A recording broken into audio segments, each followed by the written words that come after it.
Les saludo, soy Daniel Valdés García, sacerdote de la Arquidiócesis de Toluca. Voy a compartirles el tema bioética y COVID-19.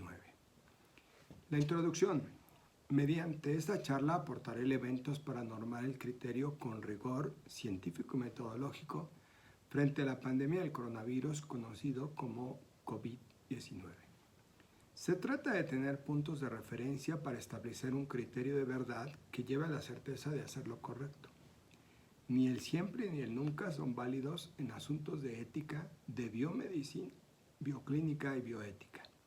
El principio fundamental hipocrático siempre será vigente: no dañar. La bioética es la disciplina para tener la certeza de hacer el bien. Generalidades. Bioética. Sus antecedentes más remotos se remontan al Código de Hammurabi, obra del gran rey Ciro de Persia, así como tablillas de arcilla que contienen indicaciones para los médicos y recetas de estos. En Egipto la medicina se mezcló con la religión y las técnicas de embalsamar. En Grecia destaca Hipócrates con su juramento médico de no dañar y la leyenda de Esculapio, que se convertía en serpiente para poder entrar a curar a sus pacientes cuya familia los abandonaba. De ahí el emblema médico de las dos serpientes entrelazadas en un bastón. En América y en Oriente también hay mucho sobre medicina antigua y el manejo de los pacientes. La palabra bioética es un neologismo acuñado por el oncólogo de la Universidad de Madison en Wisconsin, Estados Unidos, Van Rensselaer-Potter, quien en 1970 utilizó por primera vez el término en el artículo titulado Bioethics: The Science of the Survival, en la revista especializada Perspectives in Biology and Medicine. En 1971 publicó un libro con el título Bioethics: Bridge to the Future, en el que este autor engloba la disciplina que combina el conocimiento biológico con el de los valores humanos. Sin embargo, es importante tener en cuenta que hasta donde sabemos, fue en 1927 que el teólogo alemán Fritz Haber publicó un editorial en la revista Cosmos llamado Bioética. ¿Vale la pena, por amor a la justicia, reconocer y estudiar el nombre y las ideas de Fritz Haber sobre la bioética y actualizar los numerosos libros y estudios de bioética que hasta ahora no conocían el inventor del término? La situación mencionada anteriormente, que ya comenzaba a vislumbrar más nítidamente a mediados del siglo pasado, motivó todo un movimiento del abordaje ético. Es menester reconocer también a Aldo Leopold como uno de los precursores. En sus dos obras publicadas póstumamente en 1949, de los cuales Land Ethics, Ética de la Tierra, es quizá la más conocida. Leopold delinea las bases de una ética ambientalista avanzada incluso para nuestros días. Él abogaba por la inversión de las bases tradicionales en las que el hombre reconoce sus privilegios sobre la tierra, pero no sus obligaciones para con ella, de modo que su relación con el medio ambiente dejase de fundarse en términos de dominio y de regirse por razones exclusivamente económicas. En 1978, la Enciclopedia de Bioética la definió así: estudio sistemático de la conducta humana en el ámbito de las ciencias de la vida y de la salud, analizadas a la luz de los valores y principios éticos. También habrá que tener en cuenta algunos antecedentes, sobre todo en el tema de la experimentación de los médicos nazis, que dio origen en 1961 al juicio de Nuremberg, donde se limitan las cuestiones de investigación y sobre todo de ensayo y experimentación con los seres humanos. Y en 1964, la Declaración de Helsinki, Japón, Estados Unidos y otras naciones en 1933 a 1972 hicieron experimentos como inocular células cancerígenas o negar tratamientos a enfermos de sífilis para ver la evolución o inocular virus a niños y deficientes mentales. Habrá que destacar los principios y las corrientes o modelos bioéticos. Principios de la bioética: no dañar. La vida humana tiene valor absoluto inviolable. La vida, la dignidad, la verdad y la libertad son inseparables. No todo lo que es científicamente posible es éticamente permisible. Las leyes deben tutelar el bien de las personas. El doble efecto, buscar el bien mayor para tener un mal menor. Las corrientes o modelos bioéticos son muy amplios, solo los voy a mencionar. Está el principialismo con Bechoms y Childrens, que establecen 4 principios: beneficencia, no maleficencia, autonomía y justicia, y Diego Gracia, el español, continúa con esta idea. El contractualismo de Tristan Engelgard, a través de los consensos, o sea, hacer consensos para tomar decisiones. El utilitarismo de Peter Singer, para él es importante que si hay conciencia es persona, para él los embriones no tienen conciencia, por lo tanto no son personas. El naturalismo sociobiologista, la selección natural, algo que se está viviendo ahora con el coronavirus, un control muy mediático y muy cuidado hacia el famoso nuevo orden mundial. La liberación radical, que es una autodeterminación sobre la propia persona. La pragmática utilitarista, donde busca el máximo bien con el menor costo. La ética de mínimos de Adela Cortina, esto reduce la ética a la política. Y la ética del cuidado de Carol Gilligan, la importancia del cuidado. La ética narrativa de Howard Brody, que es una historia particular de cada persona. Es cierto, en ética y en moral, cuanto más general es el caso, más se aleja de lo particular, y cuanto más particular, más se aleja de lo general. Y el personalismo ontológico, que es el que defendemos como Iglesia Católica, especialmente de Elio Screccia.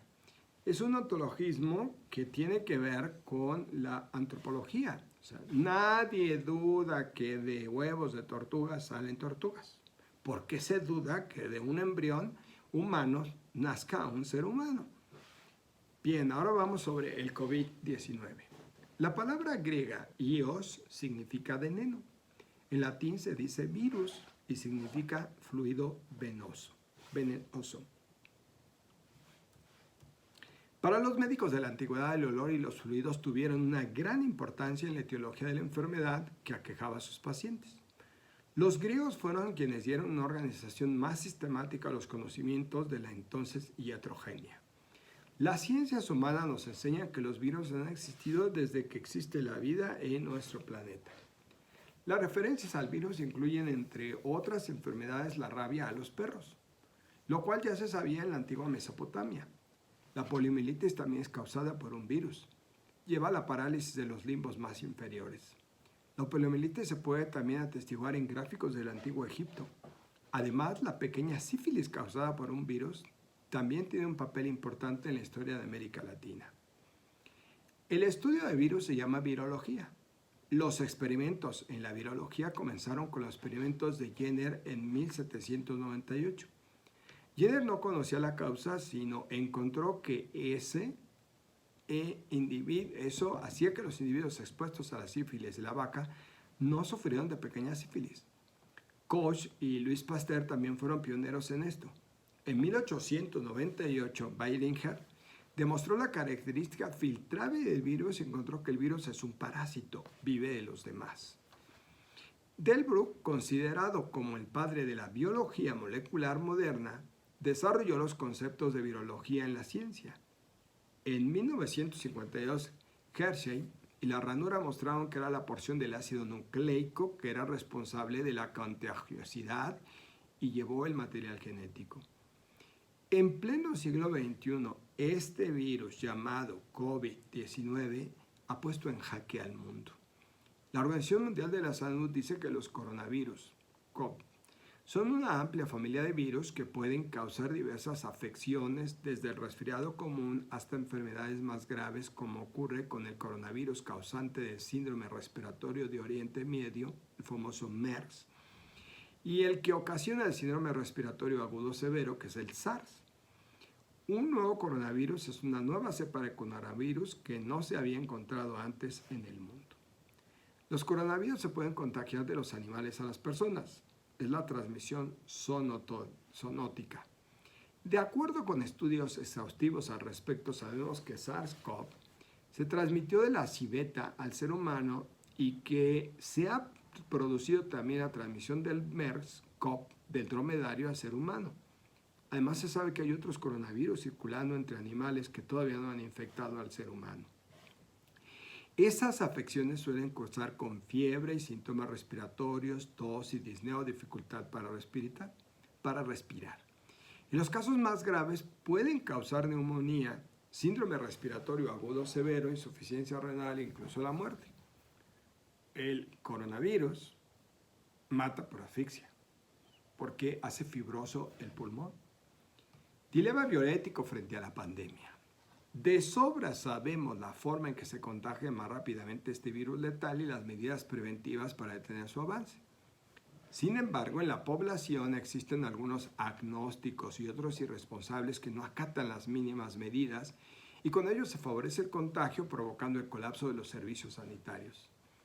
También se sabe en qué edades está la mayor población de riesgo, así como aquellas personas que se ven afectadas por enfermedades crónicas y que deprimen su sistema inmunológico.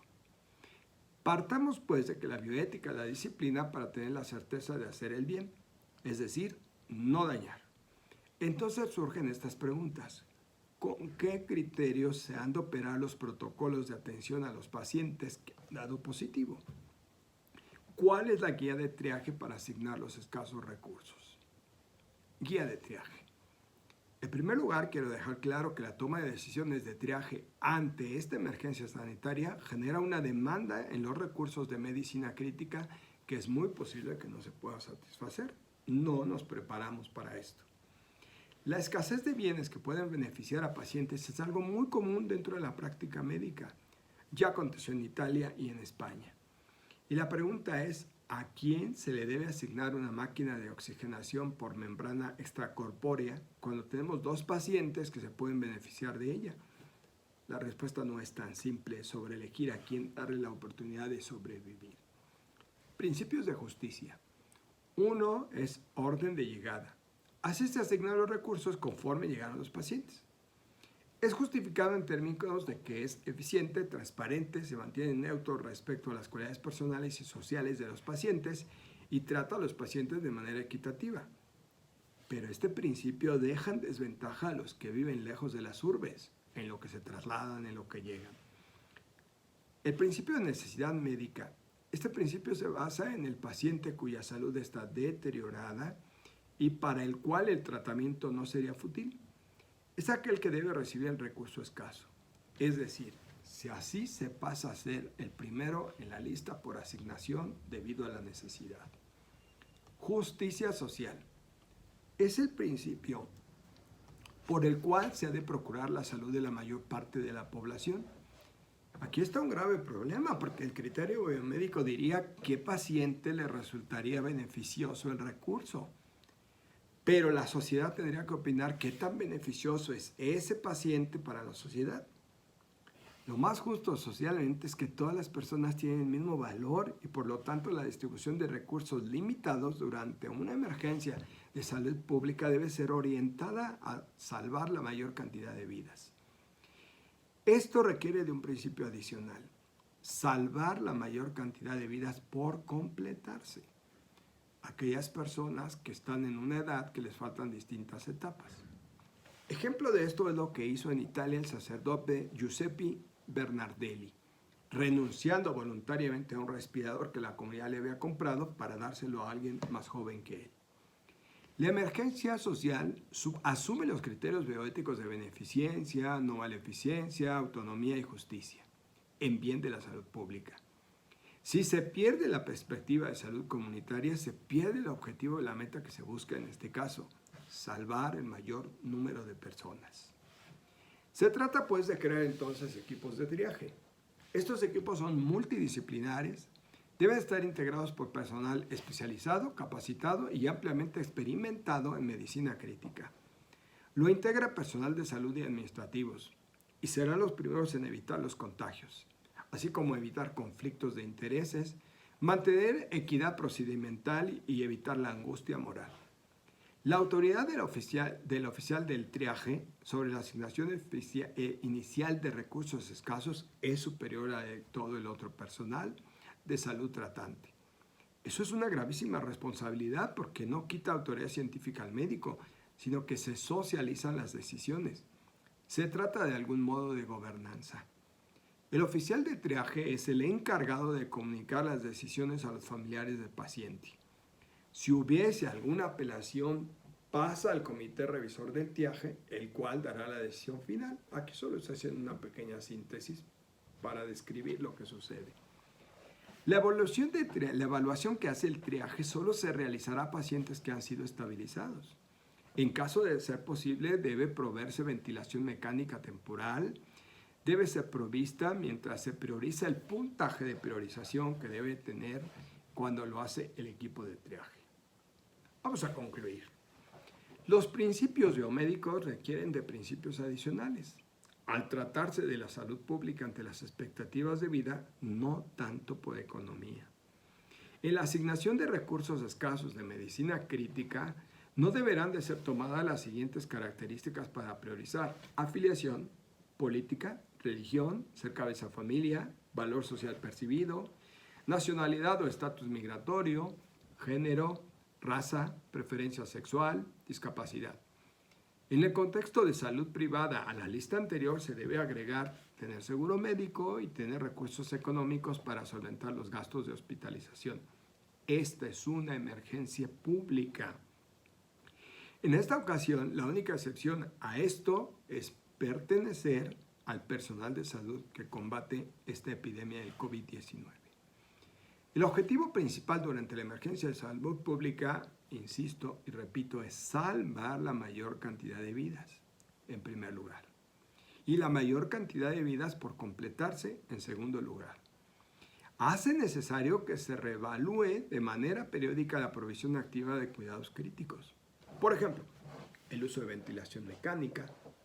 De lo contrario, pacientes que es muy probable que sobrevivirían utilizarían recursos limitados por mayor tiempo del cual les proporciona el beneficio clínico, poniendo en peligro el objetivo de salud pública. De otro modo, no se pueden explicar las medidas preventivas de aseo, confinamiento voluntario y sana distancia como están en el común de la gente. La fe mueve montañas, pero el amor mueve al mundo. Así que cada uno desde donde estamos seamos conscientes, más responsables de nuestros actos. Seamos maduros en la fe y no solo pidamos como niños que Dios acabe con este mal del cual cada uno de nosotros tiene una responsabilidad para salir adelante como sociedad. Muchas gracias. Espero que esto les sirva y les ilumine.